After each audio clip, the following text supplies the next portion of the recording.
Mani sauc Ieva. Es esmu gandrīz no Jelgavas, un šogad pirmo gadu studēju Tallinas Universitātē antropoloģijas maģistra programmā. Antropoloģijas maģistra programma ir viena no internacionālajām programmām, jo mācības notiek angļu valodā.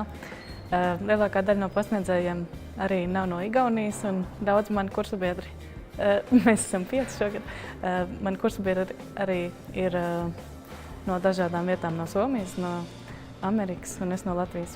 Šogad maģistra programmā es studēju pirmo gadu, bet esmu studējis Tallinas Universitātē jau iepriekš Erasmus programmā un izvēlējos atgriezties, jo man patika brīvā mācību atmosfēra un labās attiecības ar pasniedzējiem.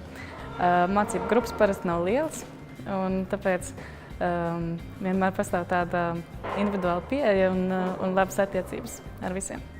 Un vēl viens no iemesliem, kāpēc es apsvēru iespēju studēt Tallinas Universitātē, tas, ka Tallina nemaz nav tālu. Ir daudz autobusu, arī vilciens, var iesaisties Rīgā autobusā, izpildīt mājas darbus pa ceļam un patiešām nākt uz universitāti.